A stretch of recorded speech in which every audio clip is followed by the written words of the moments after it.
Oh, boys and girls, a calamity has struck. It's Kev from the future here, approximately a week and a half in the future from where you currently are in the series. To let you know, disaster has struck. Episode 37 doesn't exist. Somewhere between recording it and editing it, it didn't get uploaded to YouTube, and it's no longer on my hard drive. The component files from when I was recording it are no longer on my hard drive. I spent £20 on a piece of software called Recover with a UVA at the end. That couldn't find it either, although it did find episode 66 of Born in the USA that was deleted a long time ago. But it couldn't find any evidence that episode 37 happened. I remember recording it because in that episode, I told you about job interviews I'd had at Hibs and Burton Albion. Didn't get the job in either of those, but the episode was definitely recorded, but it just doesn't exist.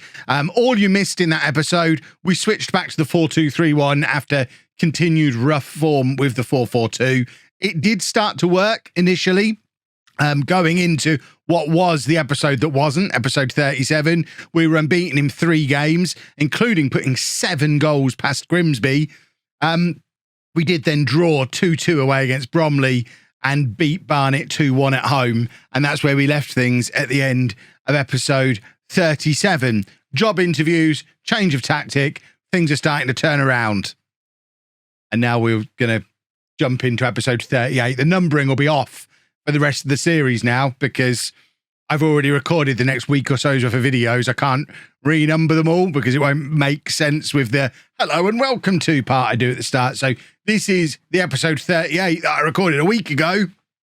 We'll just carry on from there. I will do my very best to make sure this calamity never happens again. No idea how it happened. Sorry, folks. Thanks to the support as a channel member, Grant Charman. As much as things have been going in the right direction since we changed the tactic back, I do think we're probably running out of time for a playoff push this season. We're still too inconsistent, and it feels like it's been a long time since we've won a game again.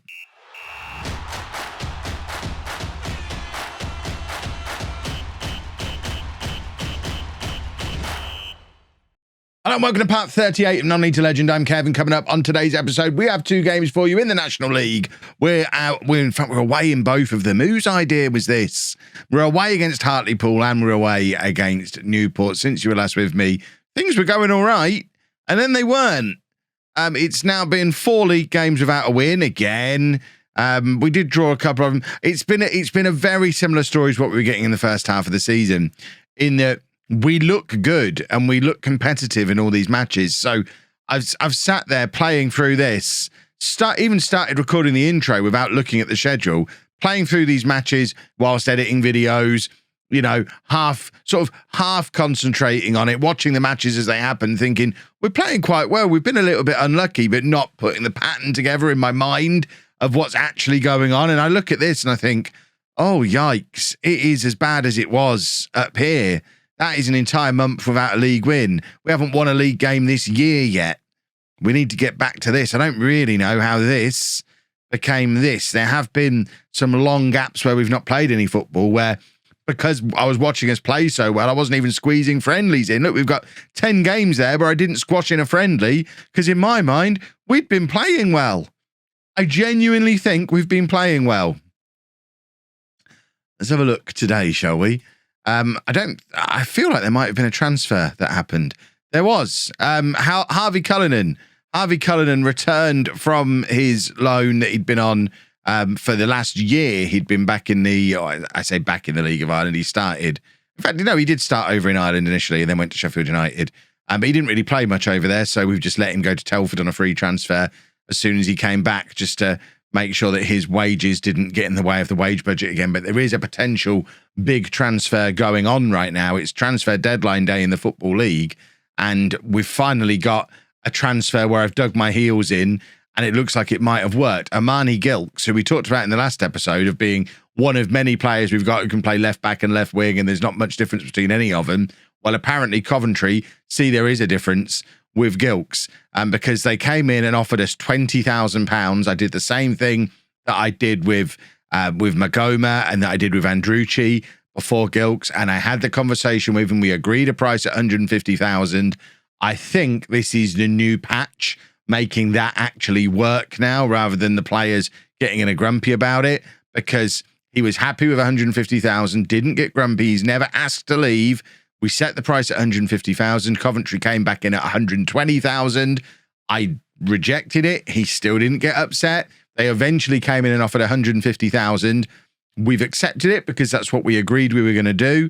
Immediately, Coventry have then offered us to have him back on loan until the end of the season for free. So we get 150,000, £400 off the wage budget, and get to keep the player until the end of the year. It is a perfect deal for us. Looking at our finances, considering we've not had an FA Cup run this year, £150,000 would be handy. Looking at our projection, it's basically the difference between us breaking even or making a loss on the season. It's gonna go a long way towards things like maybe helping us go professional at some point. So I'm now just hoping it goes through. It's 3:00 on Saturday, so I assume deadline day is actually Monday. So we've got a couple more days for it to go through. But I've just got visions now of the player himself turning it down because he just seems happy with the situation. He's not got a grumpy on. You can see on there that he wants to join Coventry, but he's not unhappy about it. He just wants to go and join Coventry. Whereas you've still got Magoma on there who's grumpy because he's been treated unfairly so many times. And all I did was go through the exact same thing I've gone through with Gilks. And then we've got Lincoln McFadden, who is a left back, who's probably thinking, I mean, if you want to go and then not be loaned back, I'm not against it.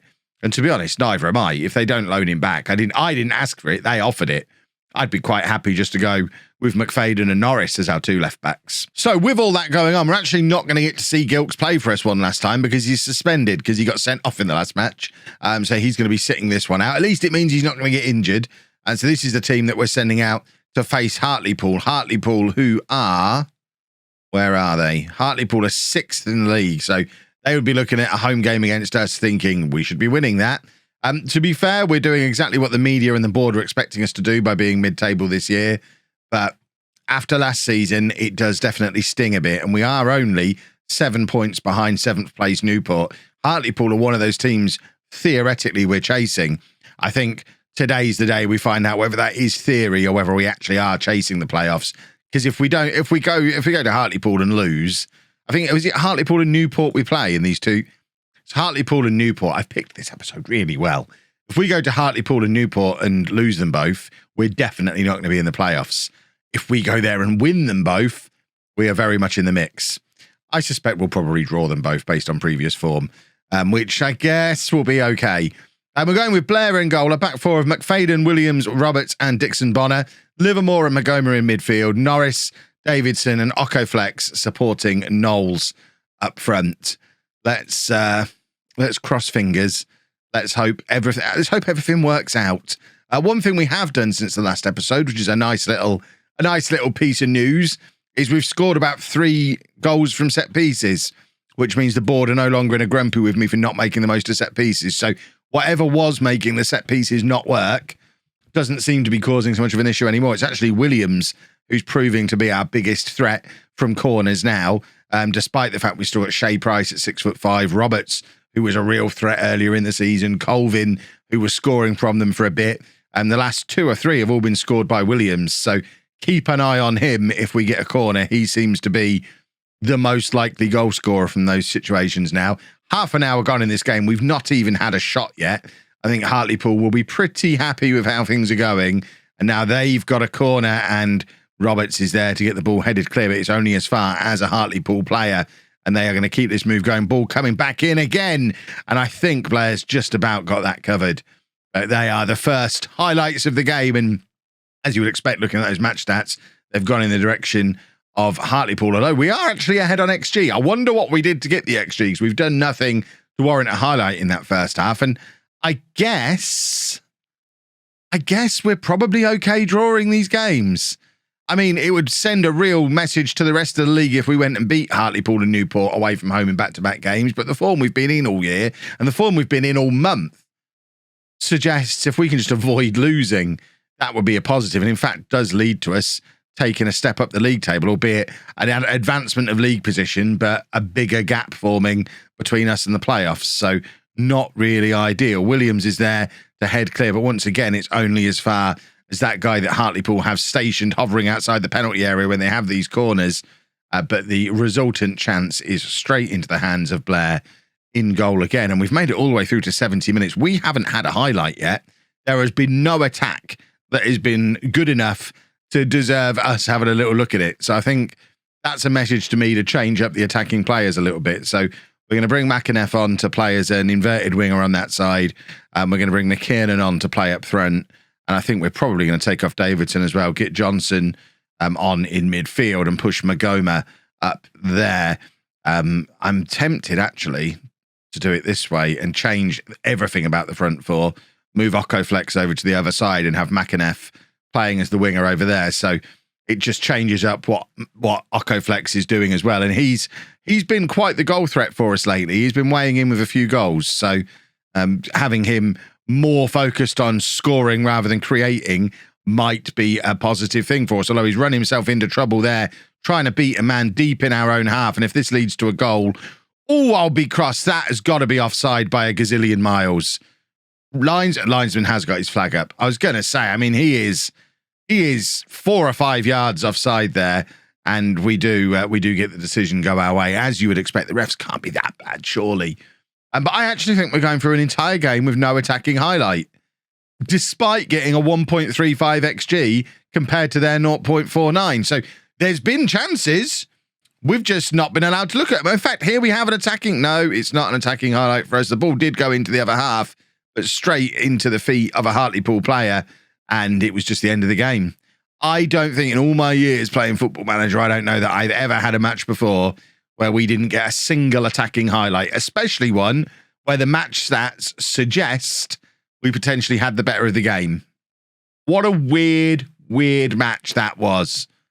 But at least we didn't lose it. Here we go then. This might well end up being the high point of the season if we end up just having some mid-table obscurity. No cup run, no promotion push, but we have brought a player in on a free transfer in August, started him 19 times and sold him to a championship club for £150,000 and loaned him back for nothing. So it seems to me that that's sensational business. That is the kind of business that is going to keep this club competitive. We've got to get into the habit of doing this. If we can bring one of them in a year and sell them for that kind of price, if we're now able to fetch that kind of money for a player, that's enough money to keep us afloat. That is, let's have a look at the projection. I mean, it's still not positive, but the balance is still positive. We're still nicely within our budgets. We've actually got some spensies. Not that we're going to spend it because, I mean, what would we spend it on? I would feel weird going and spending 50 grand on a player because a 50 grand player is going to be a player from the National League North who's probably not any good. Whereas if we wait until the summer, we can get a Premier League reject like this, bring him in on a free, and then sell him for big money. I know we've only done it once in 5 years, but this has to be. This is the sustainability template. This is what we've got to do: bring in these young players, sell them on. Maybe not that quickly, but still, the fact that we've got him back on loan as well. He's earning over £1,000 a week. That I'm just checking we're not paying him that. Oh, for a second there, I read that the wrong way round and panicked. I mean, imagine if we get him on loan next year as well. It'd be absolute madness. West Ham, I mean, that seems silly. They don't need that money. And who is Chris Armstrong? He's whoa. He's one of the kids we brought in the summer. Might be time to offer him a contract. He's got 5-star potential. Yeah, breakthrough prospect. What are you at? £500 a week? Right, you're earning £110 a week at the moment. So let's offer you a part-time contract. This is normally how I would do these kind of deals. So offer him what he's earning at the moment, make it a 1-year contract, make it so he has to be part-time rather than on non-contract, which is how we brought him in, at £110 a week. Whoa, he doesn't like that at all. Okay, well, we've lost him then. Fair enough. They were all little gambles anyway. Makes you wonder, with Hull up in the Championship as well, if we'd have signed him to a proper contract, could he have gone the same way as Gilks? Presumably, he's going to be leaving before the end of the day as well. You win some, you lose some. You've seen the good and the bad of the transfer policy there. I hope he doesn't end up being really good. I just want to see I want to see him turn up at Hull and find out what his transfer value range is and what his salary is going to be, and then maybe wonder why we never played him even once. Has it gone through? It has gone through. They're paying him the same that Gilks is earning at Coventry, and his transfer value is very similar as well. So I imagine if we'd have played him, he probably would have ended up being a really good player. 6'4" centre back. How has that one slipped through my net? I'm a bit cross with myself now. Danny Curtis. And it is deadline day. Do we loan a player on deadline day? I didn't intend. I mean, no wage contribution. Yeah, okay. We'll take him. We'll take a deadline day player. Who on earth is Rhys Davies? He's that youngster that we brought in. Same deal. I think I've offered him a contract before. Do I care if he goes? I actually don't really care if he goes. So he can just go. It's Haverfordwest. It's a little bit different from Championship clubs coming in for him. But let's just see if we get this guy in from Portsmouth. This has turned into a little live transfer special in the middle of two really important matches. But it looks like Curtis, the offer's been accepted. We just need him to agree. Davies doesn't want to go to Haverfordwest. See, no fear. He'd rather stay with us earning nothing because he's on a pay-per-play contract and doesn't play. He's in the under-23s. He's never going to play. He'd rather stay with us and earn nothing than go there and presumably earn a little bit. We've got some pull now, it seems. Are we getting this Curtis guy? I'm hoping we're going to get him in before the Newport game, but it seems like he's dragging his feet a little bit. Won't worry about any of that. No, is it just not happening? Any sign of him? No. Fantastic. Well, I guess we'll go into the Newport game without him. How's Theodros getting on now? Can we recall him? Nope. He might be part of the plan next year. So the only change to the team from the previous match is Gilks, who we've just sold, coming back into the team for McFadden, who drops down to the bench. We've really got to give him a new squad number. You can just have the same one you had before. Was he number 19 before? I assume he was. It seems silly. He never officially left. He went, I mean, it's a 20-minute drive to Coventry. He probably lives in Coventry as it is. He drove to Coventry, signed a contract, then came back to carry on training with us. It's not as if he's gone a million miles away. And we should really be setting up some kind of relationship with Coventry and getting more players on loan from them. We won't do a parent club situation because we never do in Non-League to Legend because you're not allowed an official parent club situation in the English leagues. But I mean, we could probably have a little look to see what Coventry are up to. Now we've built this relationship. Oh, we've conceded a goal. This isn't ideal because one thing we're not so hot at, even after it looked like we'd solved the problem when we started banging a few goals in, we really are not very good at scoring goals at the moment. And I don't really rate us coming from behind in a football match. But if we don't, I mean, 1 point out of these two games is not enough. That is a very, very good free kick. Was that Gilks who's delivered that really teasing free kick that two of our players have both had opportunities to get on the end of, neither of them being able to make it firm enough contact for it to count. But once again, I mean, it is the story of this season. Again, we are ahead on XG and losing the game. Last match, miles ahead on XG, drew the game. I don't know how to interpret it. Should I just be ignoring XG now? Ever since XG was introduced in Football Manager, that's kind of been how I've judged how well we've played. Similar to how I used to use the clear-cut chances thing. If we're creating more chances, if we've got better XG and the result's not quite gone our way, I've always taken that as a cue to not panic. We're doing the right things. We're playing well. We're just not really having a lot of luck.